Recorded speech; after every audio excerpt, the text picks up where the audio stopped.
Nothing ಮಾ, I am fine.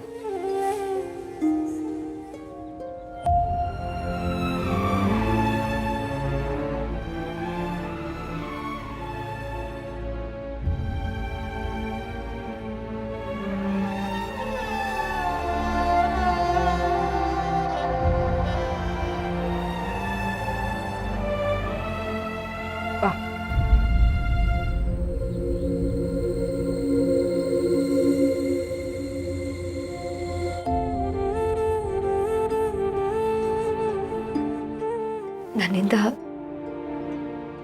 ಇನ್ನೂ ಎಷ್ಟು ನೋವು ಅನುಭವಿಸ್ತೀಯ ರಿಷಿ.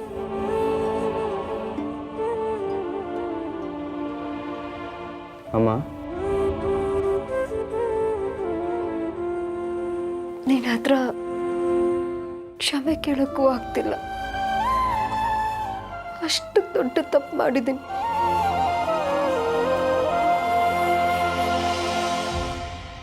ಹಾಗೇನಿಲ್ಲಮ್ಮ, ಸಮಾಧಾನ ಮಾಡ್ಕೊಳ್ಳಿ.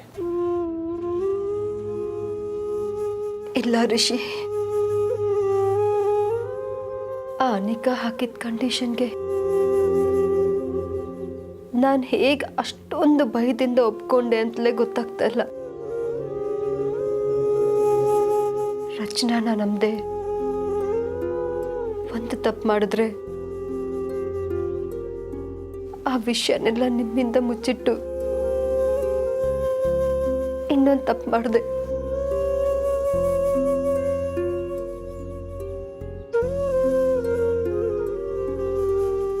ಒಳಗಿಂದ ನಾನು ತುಂಬಾ ಸ್ಟ್ರಾಂಗ್ ಅಂತ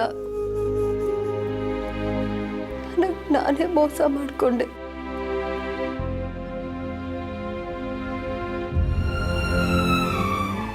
ಎಲ್ಲದಕ್ಕಿಂತ ದೊಡ್ಡ ತಪ್ಪು ಗೊತ್ತಿದ್ದು ನಿನ್ನ ಧರ್ಮ ಸಂಕಟಕ್ಕೆ ಸಿಕ್ಕಿಸಿದ್ದು.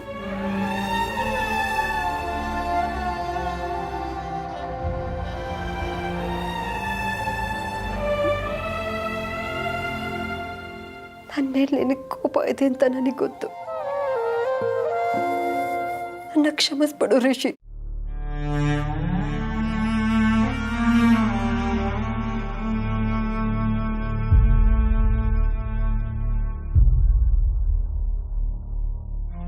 ಅರೆ ಅಮ್ಮ, ನಿಮ್ಮ ಮೇಲೆ ಕೋಪ ಪಡೋದಕ್ಕೆ ನನ್ನ ಹತ್ರ ಕಾರಣ ಇರ್ಬೋದು. ಆದರೆ ನೀವು ನನ್ನ ಹತ್ರ ಕ್ಷಮೆ ಕೇಳಷ್ಟು ಕೋಪ ಇಲ್ಲಮ್ಮ.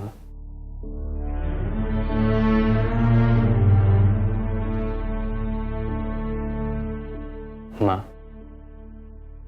ನೀವು ಹೇಳಿದ್ರೆ ಏನು ಬೇಕಾದರೂ ಮಾಡ್ತೀನಿ. ನನಗೆ ಎಲ್ರಿಗಿಂತ ನೀವು ಮುಖ್ಯ ಅಮ್ಮ.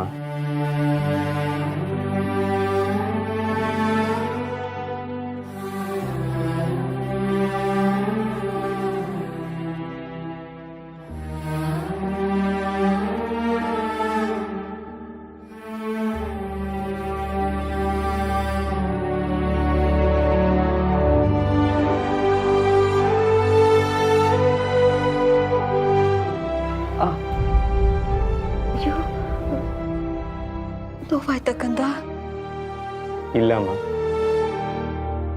ನೀವು ಬ್ಯಾಂಡೇಜ್ ಕಟ್ಟಿದ್ರಲ್ಲ, ನಾಳೆ ಎಷ್ಟೊತ್ತಿಗೆಲ್ಲ ಮಾಯ ಆಗೋಗುತ್ತೆ.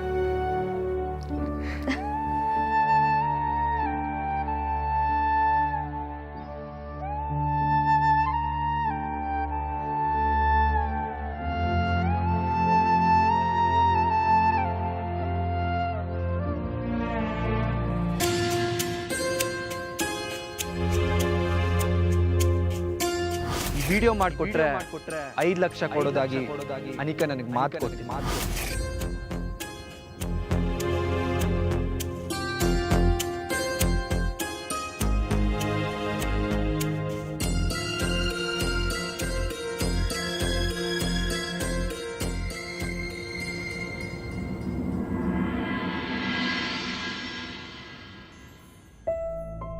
ಕಮಲಿ, ಏನ್ ಮಾಡ್ತಿದ್ಯಾ? ಹೇಳು ಮೇಲೆ. ಇಲ್ಲ ಅಜ್ಜಿ, ನಾನು ನಿಮ್ಮ ತವಾಗ ಸಮಯ ಕೇಳಬೇಕು. ನಿಮಗೆ ನನ್ನಿಂದ ಸ್ಯಾನೆ ಬೇಸರ ಆಗೈತೆ ಅಲ್ಲೂರ. ನಡೀತೈತೆ ಅಂತ ನಾನು ಅನ್ಕೊಂಡಿರ್ಲಿಲ್ಲ ಅಜ್ಜಿ. ನಾನು ತೇಜಸ್ ಮನೆಗೆ ಹೋದಾಗಲಿ ಅವನ್ನ ಫಂಕ್ಷನ್ ಕರ್ಕೊಂಬಂದಾಗಲಿ ನನ್ನ ಉದ್ದೇಶ ಇದ್ದಿದ್ದು ಅನೇಕಂಗೆ ಅವಳ್ತೆ ಪರ್ವಾಬೇಕು, ಎಲ್ರಿಗೂ ಇದರಿಂದ ನೆಮ್ಮದಿ ಸಿಗ್ಬೇಕು ಅನ್ನೋದೇ ಆಗಿತ್ತು.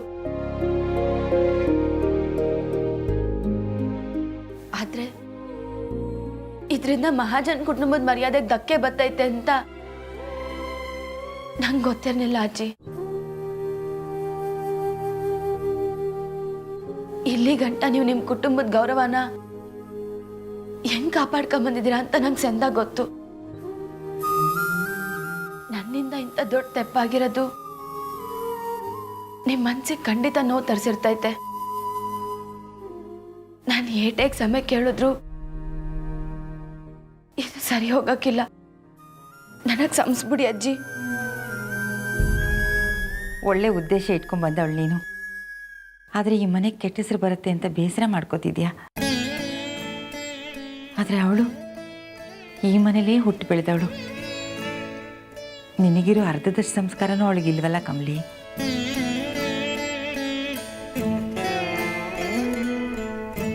ತಪ್ಪು ಮಾಡಿದವಳೆ ಕ್ಷಮೆ ಕೇಳಿಲ್ಲ, ನೀನು ಬಂದು ಕಾಲಿಟ್ಕೋತಾ ಇದೀಯ. ಎದ್ದೇಳಮ್ಮ, ನೀ ಒಳ್ಳೆ ಗುಣ ಯಾರಿಗೆ ಬರುತ್ತೆ ಹೇಳು? ಹಂಗಾರೆ ನನ್ನ ಮ್ಯಾಗ ನಿಮಗೆ ಕೋಪ ಇಲ್ಲ ಅಲ್ರ? ಖಂಡಿತ ಇಲ್ಲ. ಹೇಳು ಹೇಳು ನೀನು.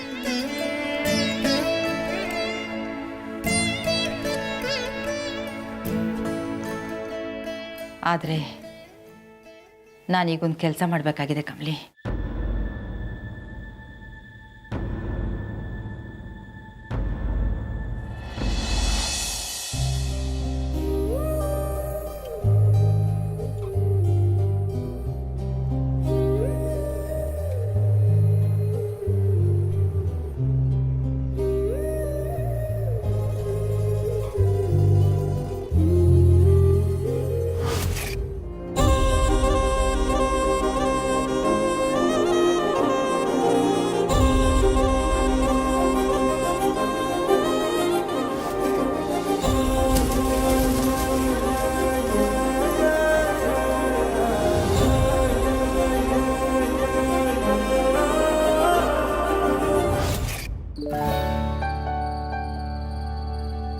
ಅಷ್ಟು ಜನಗಳ ಮಧ್ಯೆ ಅಷ್ಟು ಧೈರ್ಯವಾಗಿ ಎಂಗೇಜ್ಮೆಂಟ್ನ ನಿಲ್ಲಿಸಿದ್ರಲ್ಲ, ನೀವು ಗ್ರೇಟ್ ಕಮಲಿ ಅವರೇ. ಆ ಕ್ಷಣದಲ್ಲೇ ನಿಮ್ಮ ಹತ್ರ ಓಡ್ ಬಂದು ಮಂಡಿ ಊರಿ ಐ ಲವ್ ಯು ಅಂತ ಹೇಳಬೇಕು ಅಂತ ಅನ್ನಿಸ್ತಿತ್ತು. ನೀವೇ ನನಗೆಲ್ಲ, ನಾನಂದ್ರೆ ಇಷ್ಟ ತಾನೆ ಅಂತ ಕೇಳಬೇಕು ಅಂತ ಅನ್ನಿಸ್ತಿತ್ತು. ಆದರೆ ನಿಮಗೆ ನಾನೇನು ಅಂತ ಕ್ಲಾರಿಟಿ ಇಲ್ಲ. ಇನ್ನು ಜೀವನ ಪೂರ್ತಿ ನೀವೇ ನನಗೆಲ್ಲ, ನಾನಂದ್ರೆ ಇಷ್ಟ ತಾನೆ ಅಂತ ಕೇಳಬೇಕು ಅಂತ ಅನ್ನಿಸ್ತಿತ್ತು. ಆದರೆ ನಿಮಗೆ ನನ್ನ ಬಗ್ಗೆ ಏನು ಅನ್ನಿಸ್ತಿದೆ ಅಂತ ಗೊತ್ತಾಗ್ತಿಲ್ವಲ್ಲ ಕಮಲಿ ಅವರೇ.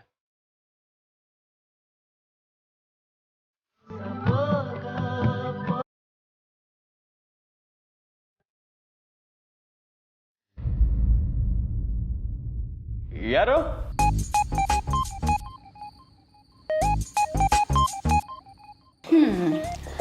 ನಾವೇಪ್ಪ ನಾವೇ. ನೀವೇನು ಇಷ್ಟೊತ್ತಲ್ಲಿ?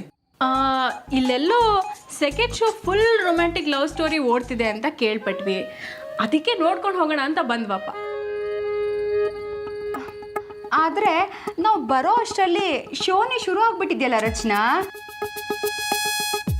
ವಾ ವಾ, ಎಂಥ ಸೀನ್ ನಡೀತಾ ಇದೆ.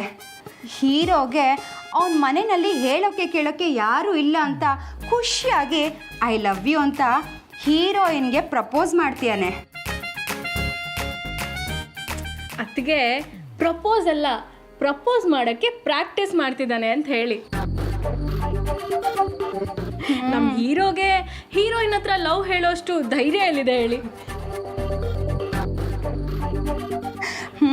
ಅದು ಸರಿನೇ.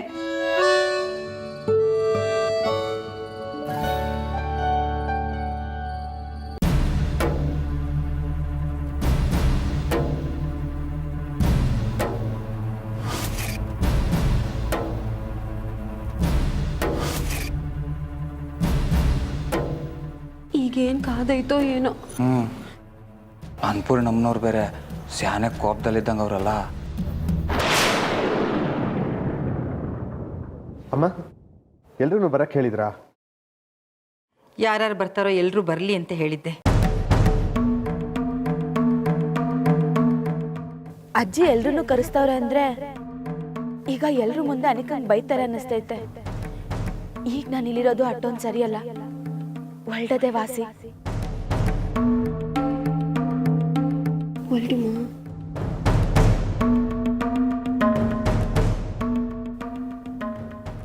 ಅಜ್ಜಿ ನಾವಿನ್ ಬರ್ತೀವಿ.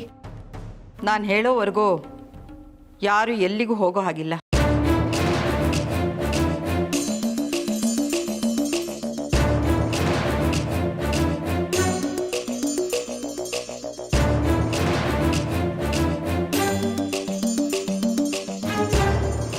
ಇಷ್ಟು ವರ್ಷ ಅವಳನ್ನ ಮುದ್ದು ಮಾಡಿ ಬೆಳೆಸಿದ್ದಕ್ಕೆ ನಮ್ಮನೆ ಗೌರವವನ್ನ ಹರಾಜಾಕ್ಬಿಟ್ಲು.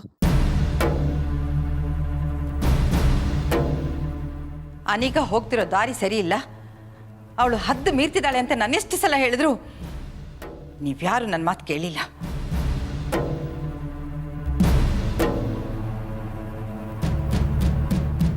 ಇಂಥ ತಪ್ಪನ್ನ ಮಾಡಿರೋ ಇವಳಿಗೆ ಶಿಕ್ಷೆ ಆಗಲೇಬೇಕು.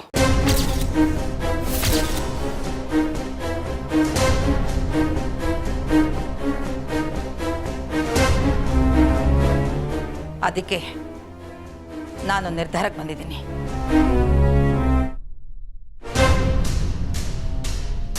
ಅನ್ಪೂರ್ಣ, ನಮ್ಮ ಬೇಬಿಗೆ ಇವಳು ಮಾಡಿರೋ ತಪ್ಪಿನ ಅರಿವಾಗಿದೆ ಅನ್ಸುತ್ತೆ.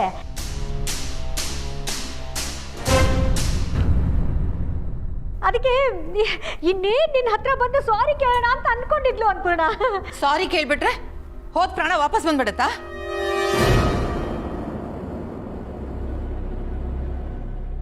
ನಿನ್ನ ಮೊಮ್ಮಗಳು ಮಾಡಿರೋ ತಪ್ಪಿಗೆ ಜೀವನ ಪೂರ್ತಿ ಸಾರಿ ಕೇಳಬೇಕು.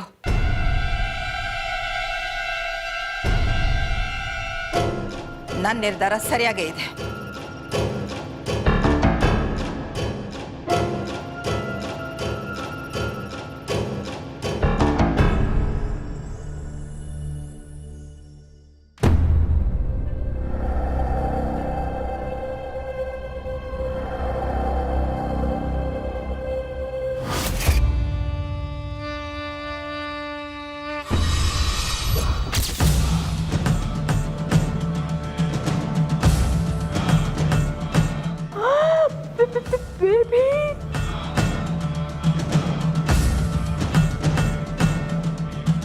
ಇನ್ಮೇಲೆ ಈ ಮನೇಲಾಗ್ಲಿ ಮನೆಯವ್ರ ಮನ್ಸಲ್ಲಾಗ್ಲಿ ನಿನಗೆ ಜಾಗ ಇಲ್ಲ.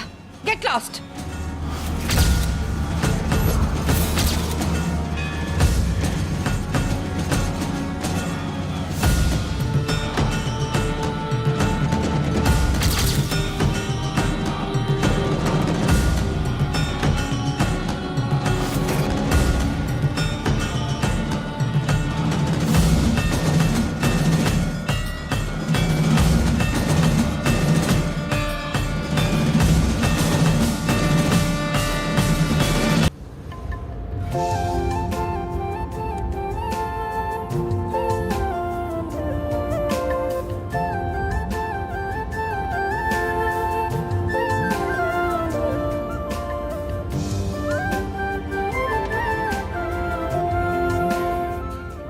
ಆ ಅನಿಕಾ ಅನ್ಕೊಂಡ ಹಾಗೆ ಎಲ್ಲ ನಡೆದಿದ್ರೆ ಈಗ ನಿನ್ನ ಮುಖದಲ್ಲಿ ಈ ನಗು ನೋಡೋಕೆ ಆಗ್ತಿತ್ತೋ ಇಲ್ವೋ? ನಿನ್ನ ನೋಡಿ ನಾನು ಜೀವನ ಪೂರ್ತಿ ಕೊರಗಬೇಕಾಗ್ತಿತ್ತು.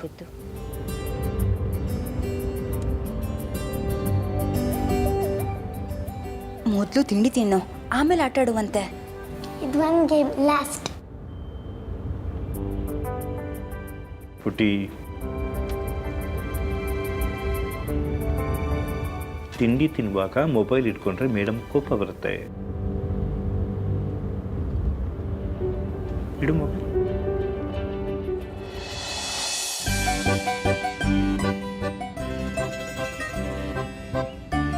ನೀವು ಖುಷಿಯಾಗಿರೋದು ನೋಡೋಕ್ಕೆ ತುಂಬಾನೇ ಸಂತೋಷ ಆಗುತ್ತಮ್ಮ.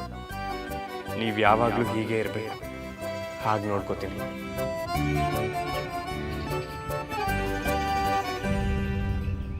ಅದಕ್ಕೆ ಮಂಗಳಮ್ಮ ಅವರಲ್ಲಿ ಟಿಫನ್ ಮಾಡಕ್ಕೆ ಬರಲಿಲ್ವಾ? ಅಲ್ಲ, ಪ್ರತಿ ಸಲನೂ ನಾವೇ ಕರಿಬೇಕಾ? ಇನ್ನೂ ಸಂಕೋಚ ಹೋಗಿಲ್ಲ ಅವ್ರಿಗೆ? ಇಲ್ಲ ರಿಷಿ, ನಾ ಕರ್ದೆ, ತಲೆನೋವು ಅಂತ ಮಲಗಿದ್ದಾರೆ. ಓಹೋ, ಟ್ಯಾಬ್ಲೆಟ್ ತಗೊಂಡ್ರಾ? ನಾ ಕೊಟ್ಟೆ.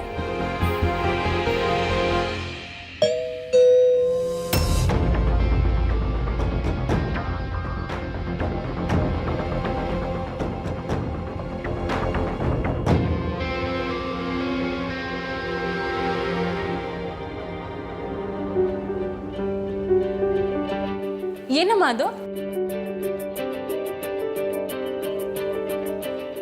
ಗಿಫ್ಟ್. ನಂಗೇನೋ ಗಿಫ್ಟ್ ತಂದಿದ್ದಾರೆ. ಅದು ನಿಂಗಲ್ಲ, ನನಗೆ ಅಲ್ವಮ್ಮ? ನಿಮ್ಗೆ ಯಾರಿಗೂ ಅಲ್ಲ, ಇದು ಒಬ್ರು ಸ್ಪೆಷಲ್ ವ್ಯಕ್ತಿಗೆ.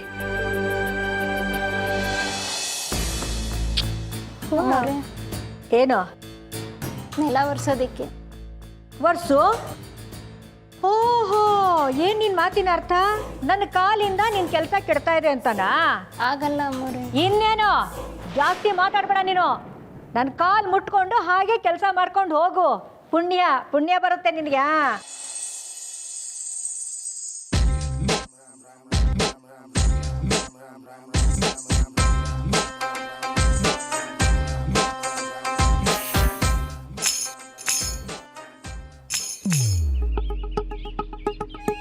ಯಾರೋ ದಾಸಯ್ಯ ಬಂದ ಅನ್ಸುತ್ತೆ, ನೋಡೋಗು. ಅವನು ಸೆಕ್ಯೂರಿಟಿ ಮಾಡೋಕ್ಕೆ ಕೆಲಸ ಇಲ್ಲ, ಕೂತ್ಕೊಂಡು ತೂಗುಡಿಸ್ತಾ ಇರ್ತಾನೆ, ಬಂದವ್ರಿಗೆಲ್ಲ ಬಿಟ್ಬಿಡ್ತಾನೆ ಒಳಗೋಗು ಅಂತ. ಹೋಗಿ ಕೇಳೋದೇನು ಅಂತ.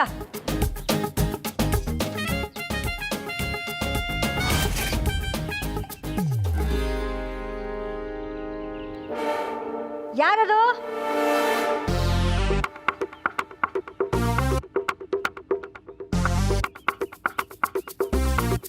ಯಾರಮ್ಮ ನೀನು? ಹೀಗೆಲ್ಲ ಒಳಗೆ